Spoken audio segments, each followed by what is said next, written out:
Good evening. You're welcome to another edition of Import-Export Platform Facebook Live from 3Team Pest Trade Academy. We'll continue our conversation on starting and managing export business. And today we're looking at part 54. And we'll continue discussing the principles guiding letter of credit operation. In the morning, we talked about the fact that there are two principles that guide letter of credit operation, and these include principle of autonomy and principle of strict compliance. Principle of autonomy and principle of strict compliance. And I explained in detail what exactly autonomy means in the morning, and the fact that autonomy means independence. And I tried to highlight the fact that a typical letter of credit have about 5 contracts surrounding it, and letter of credit itself is a contract. Letter of credit itself is a contract, and being a contract means that there could be default along the line. There could be default along the line. Now, that default in any of those contracts, remember about 5 different contracts that surrounds a typical letter of credit. The agreement between the buyer and the seller, the agreement between the importer and his bank, the agreement between the exporter and his bank, the agreement between the confirming bank and the issuing bank, the agreement between the confirming bank and the exporter's bank, depending on if they have relationship. So more likely we have about 3 to 5 contracts around a single letter of credit. 3 to 5 contracts around a single letter of credit. The implication of this is that at the end of the day, we are going to have a letter of credit that joined every one of them together. But you know what? A default in any of those agreements will not affect payment on letter of credit transaction. And this is the principle of autonomy, independence. And you know what? This is actually consistent with other payment, this is concerned with other trade finance instruments like demand guarantee, like standby letter of credit. You'll find out that these same instruments have similar characteristics like letter of credit. The fact that it is documentary in nature, the fact that they are involve strict compliance, and more important, the fact that they are independent undertakings. Principle of autonomy, independent on that. And this is very important because at the end of the day, it makes it easy to avoid a situation in which someone go and get a court injunction and say because so and so has happened, the letter of credit will not be paid. Then that will make the letter of credit useless. That will make the instrument useless. That will make the guarantee useless. So anywhere in the world, even though there is a breach on a contract that surround or underpin a particular letter of credit transaction, that will not be a basis for non-payment. That will not be a basis for non-payment. Now, this evening I'll be talking about the principle of strict compliance. Remember, letter of credit is standing on 2 legs. The first leg is the principle of autonomy. The second leg is called the principle of strict compliance. What exactly do we mean by strict compliance? Strict compliance basically means that since a letter of credit is documentary in nature, strict compliance simply means that the document presented on the letter of credit transaction must comply strictly to the terms of letter of credit. Remember, letter of credit is, from the definition of letter of credit is an undertaking of the buyer's bank given to the seller, giving assurance of payment when shipment is made and documents are presented that conforms to the terms and conditions of letter of credit. Letter of credit is an undertaking of the buyer's bank given to the seller, giving assurance of payment when shipment is made and documents are presented that conform to the terms and conditions stated in letter of credit. So, principle of autonomy says that if you present a document on a letter of credit transaction, the document must comply to the terms of the letter of credit. A letter of credit contains a lot of terms and conditions, both documentary and non-documentary conditions. Apart from that, there are 3 levels of document examination for compliant letter of credit as defined by UCP 600. You will see 600 Article 3 under interpretation, yes, says talking about conformity. And I was talking about a conforming or complying presentation. And in defining the compliant presentation, Article 2, that definition, it defines compliant presentation as a presentation that is comply first with the terms of the credit. Two, it's not just comply with the terms of the credit, it's comply with the rules guiding the terms of the credit. And number three, it comply with international standard banking practice. International standard banking practice. Number one, it comply with the terms.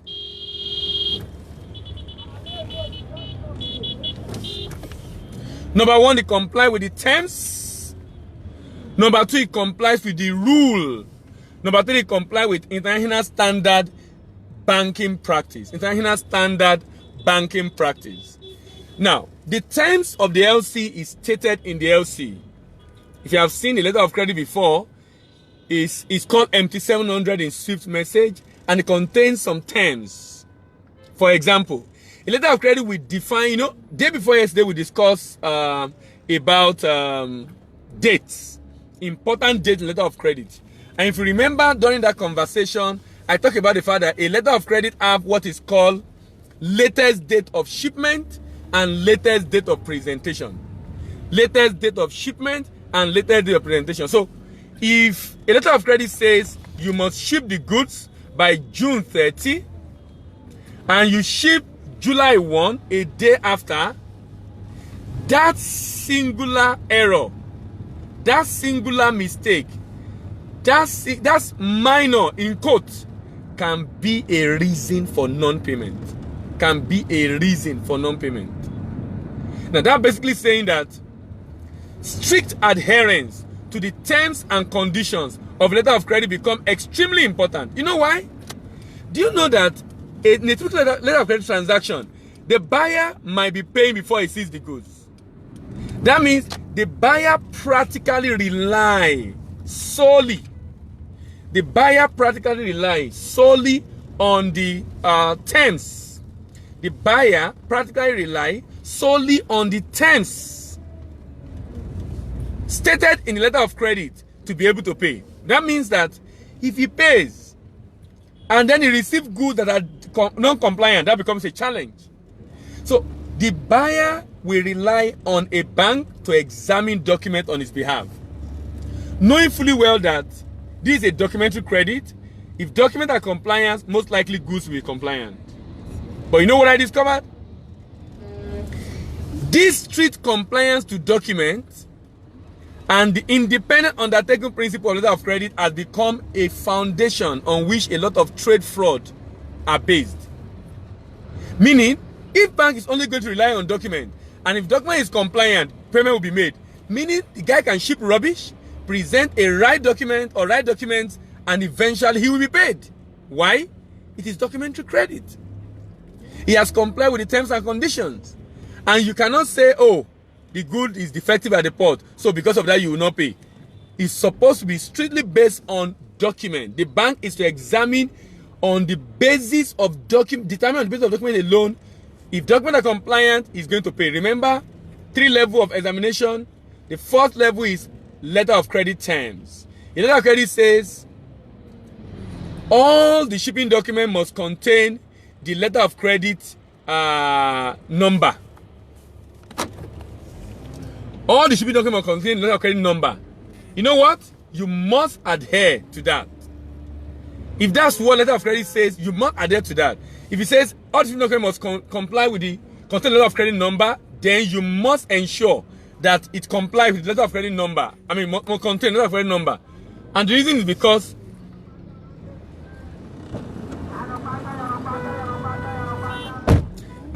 because a letter of credit terms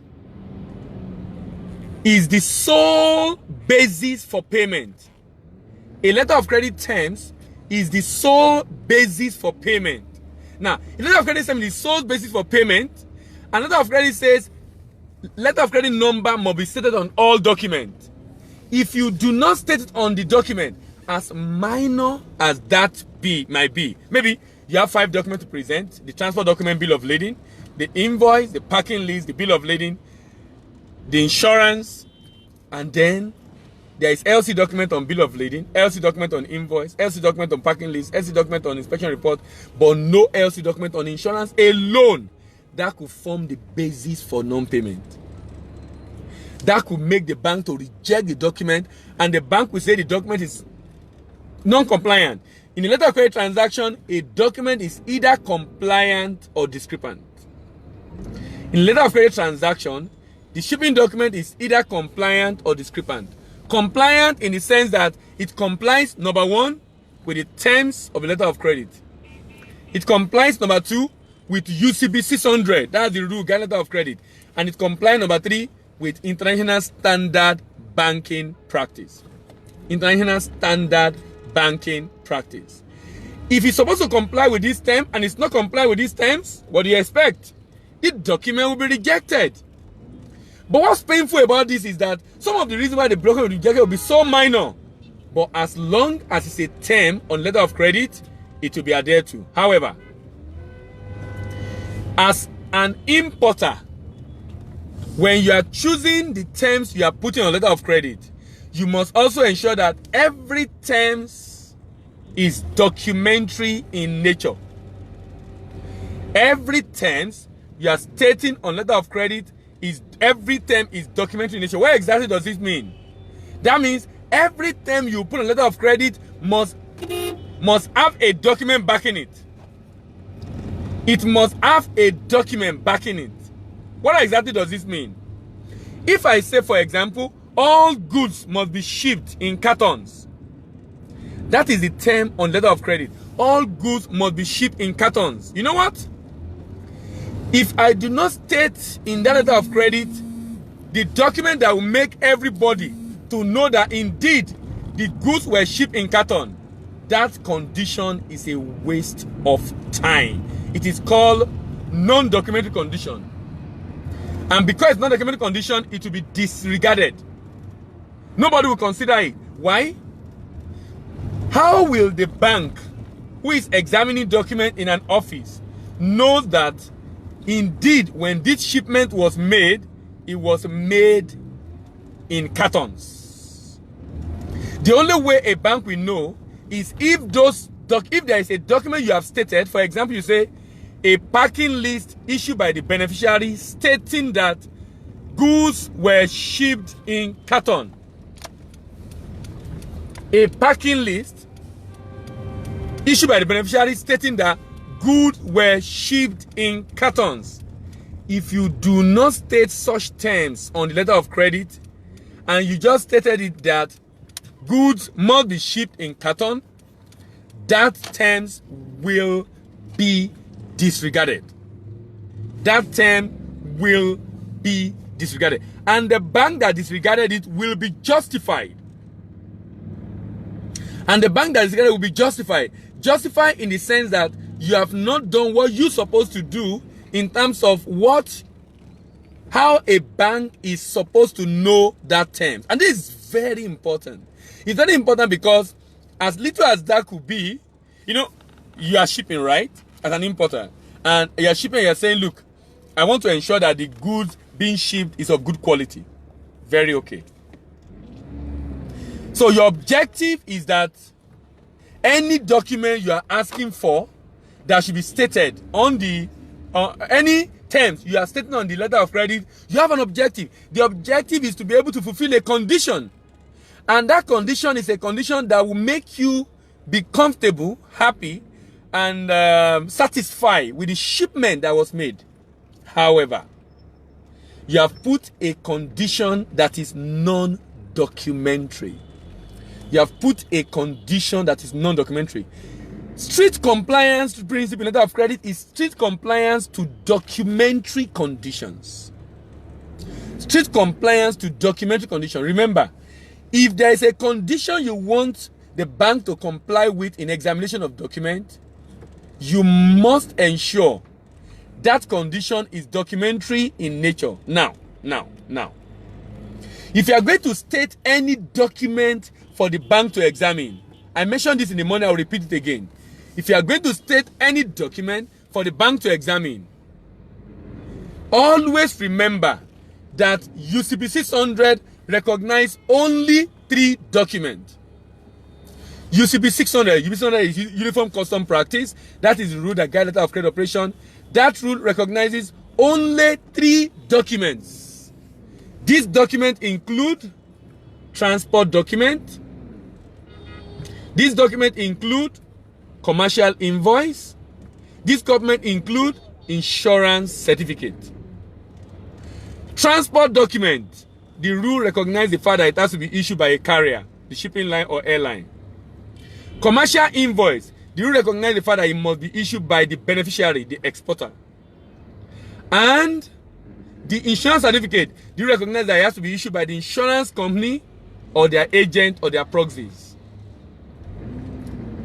Any other document outside these 3 documents, if stated in your letter of credit, you must be clear, crystal clear on who should issue. If you make the mistake of saying an inspection report to be issued by a first-class inspection company, the question is this: who is second-class inspection company? Who is going to claim and accept to be a second-class inspection company?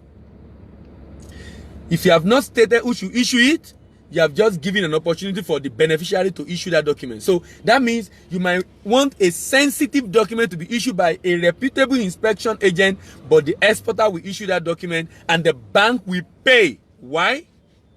You have not stated who should issue the document. If you do not state if you qualify who should issue the document, anybody will issue beside the exporter. If you qualify, like saying independent inspection agent or first-class inspection agent, someone else will issue it. It won't be the inspection. It won't be the exporter, but the inspection someone else will issue it.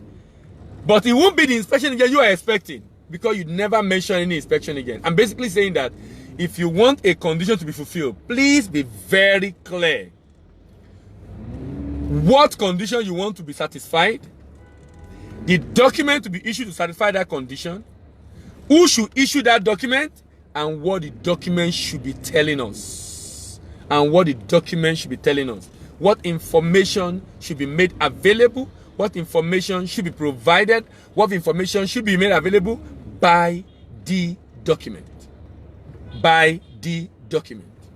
Remember, we are discussing the principle of strict compliance, and I said examination of documents, strict compliance to the examination of documents.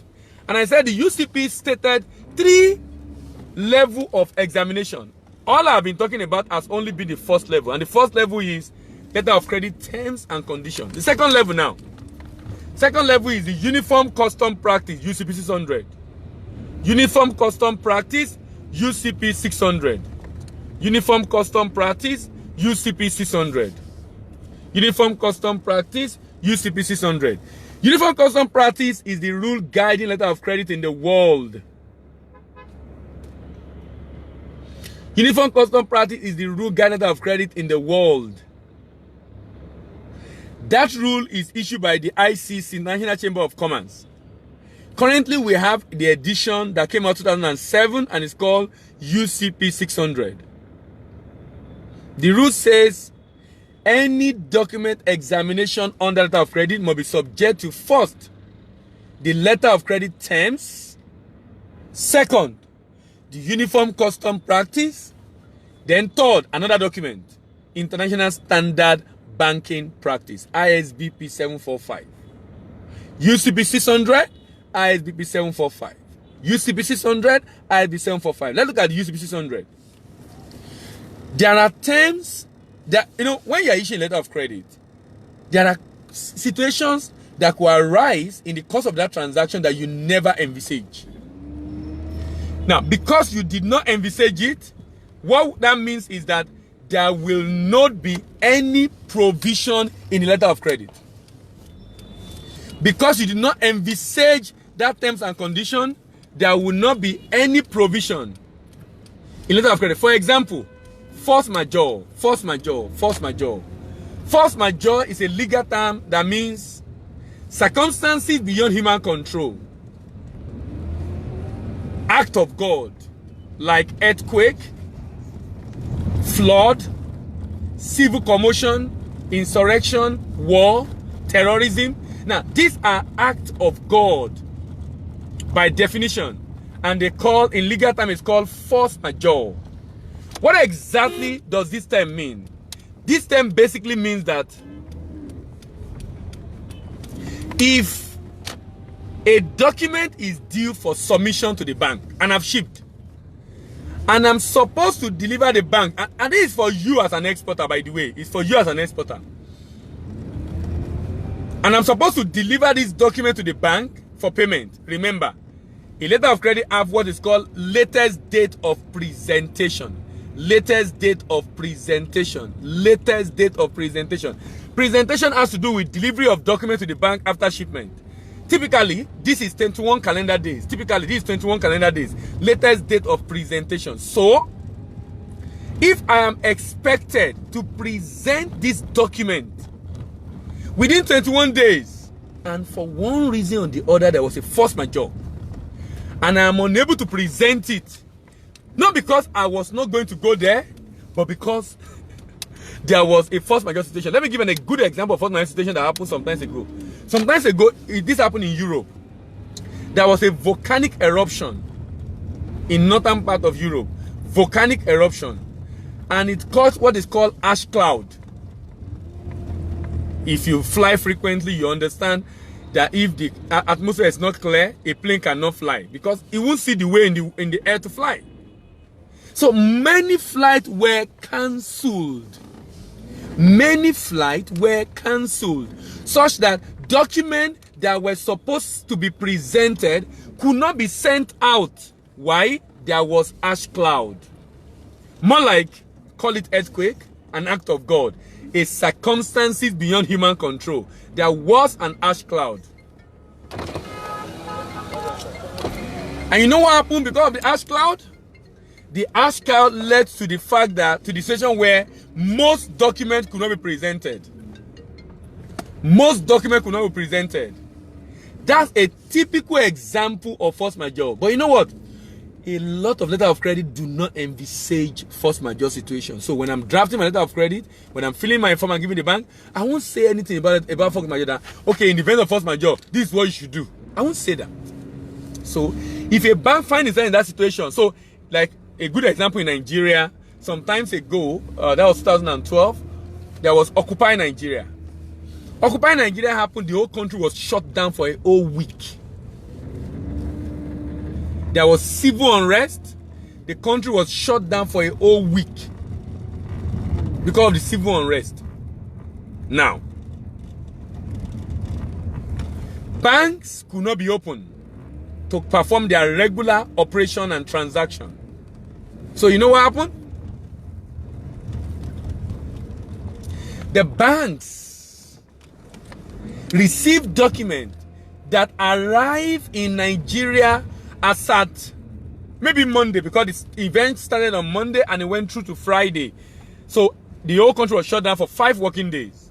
But some documents arrived in Nigeria that week on Monday and nobody could attend to them. Nobody could examine and pay on those documents. You know what happened? The bank received them the next week. So the bank will not be able to attend to those transactions because the letter of credit expired during those periods. Latest date of presentation elapsed during those periods. So you know what happened?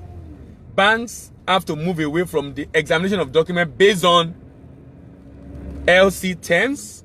They have to move to the next level of examination, which is uniform custom practice. But the rule for force majeure in uniform custom practice is a bit harsh. A bit harsh. A lot of people have complained about it. It's a bit harsh. It's a bit harsh because it's stated that if there is a force majeure situation and document came after force majeure and it expired during the force majeure situation, he said the bank will not be able to pay. The bank will reject that document. So the question is this: is it the fault of the exporter that the bank closed down? Is it the fault of the exporter that there was a force majeure situation? Anyway, these are just concerns that people have raised.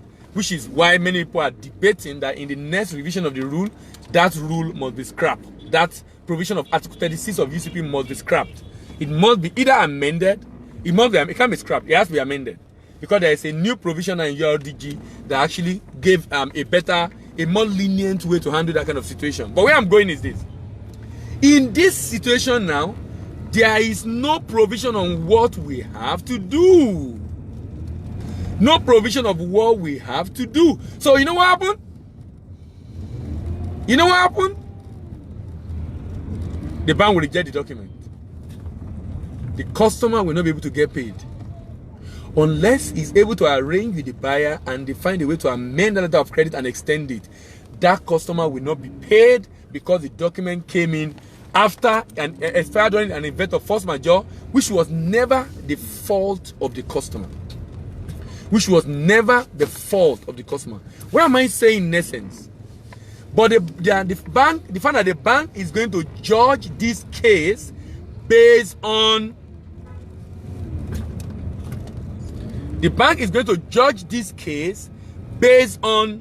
not the LC terms, because there's no provision in the LC term for this, based on the UCP 600. But look at another scenario.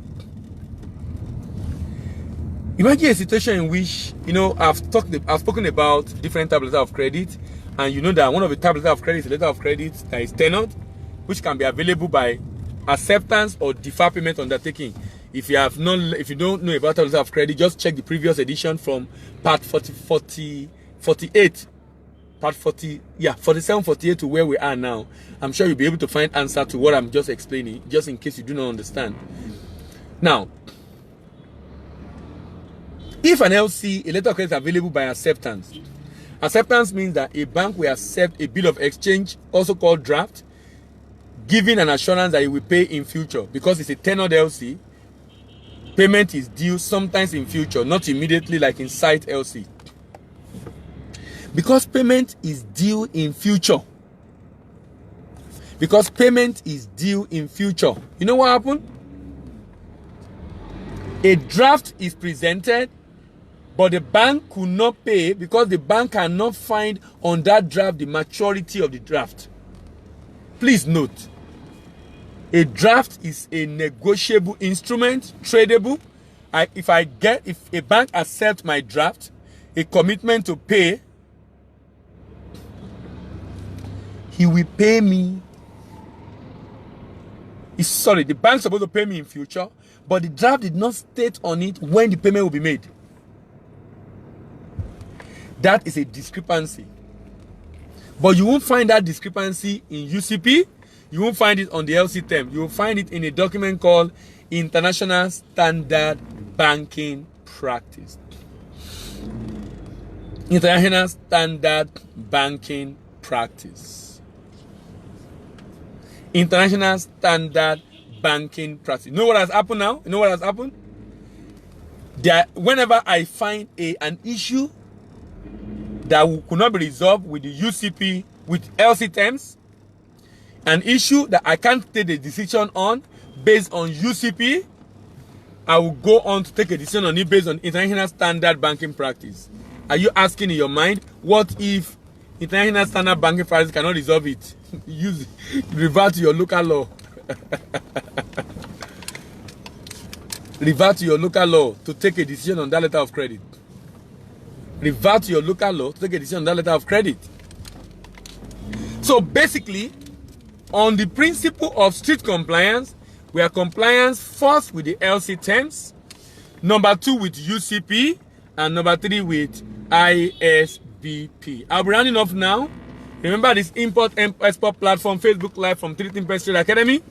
My name is Dele Ayimibo, and we come up every work day, 8 a.m. and 6 p.m. 8 a.m. and 6 p.m. This video also will be on our YouTube channel. Our YouTube channel is 3T Impex. 3, there is figure 3, then T for trade, then Impex, import-export, 3T Impex. Kindly visit our YouTube channel and subscribe. Don't just subscribe, help us share the video. Don't just share the video, drop your comment, either positive or negative. Besides dropping your comment, click the notification bell so you know exactly the next time we come up. And lastly, remember to share. Thank you very much for listening. Have a good evening and see you tomorrow.